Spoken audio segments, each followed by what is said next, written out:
When I'm out on the water, I like to stay hydrated, or at least have the options present to me, because Lord knows I'm bad about always stopping and actually drinking.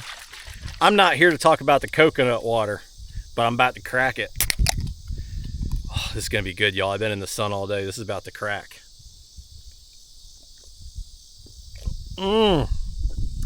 Legend.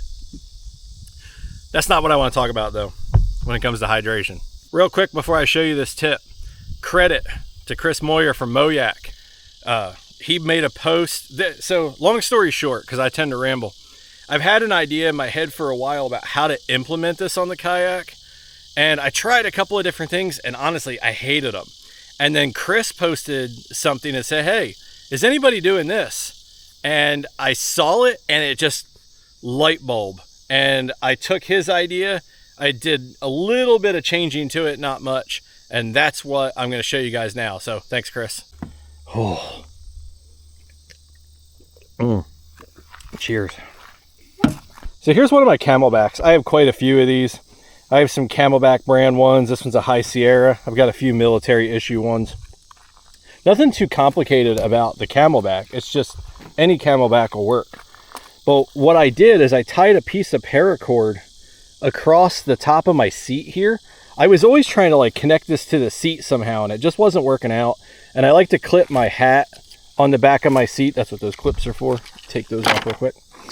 And so it was kind of getting in the way. So I was like, how am I going to do this, right? Simple, cheap piece of paracord I had laying around the garage, a carabiner I had laying around the garage. That keeps the Camelback essentially from falling out of the kayak. And then you can set it behind the seat in any fashion that you want. I got this little open space, so I just kind of wedge her into that open space. And then the hose comes out, and I have another carabiner I put on my seat. And the reason I have this is simply to guide the line, so it doesn't fall in the lake water or end up somewhere where I'm reaching back trying to grab it and figure out where it went.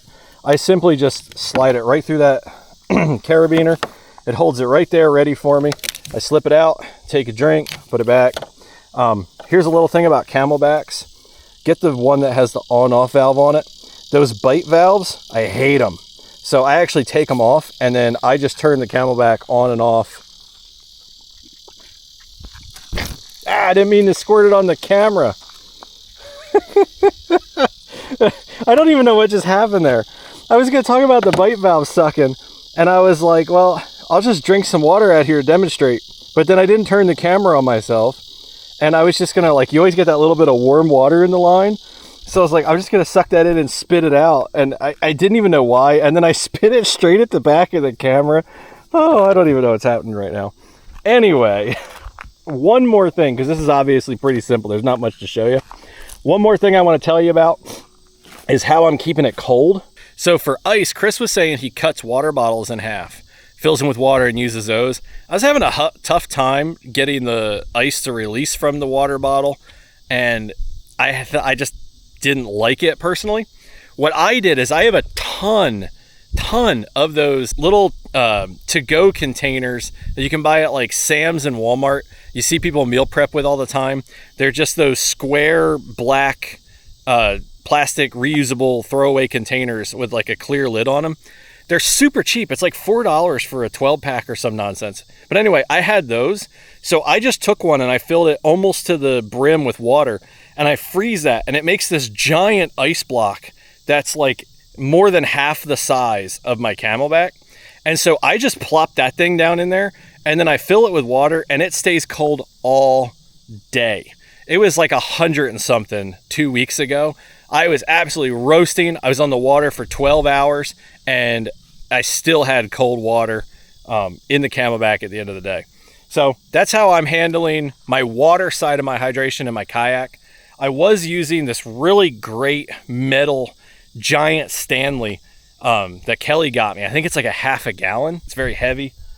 So as much as I like it, I want to use it for different things, not in the kayak. So I went ahead and put this Camelback in here, and it's working out perfect for me. So might work out perfect for you guys too. Tight lines.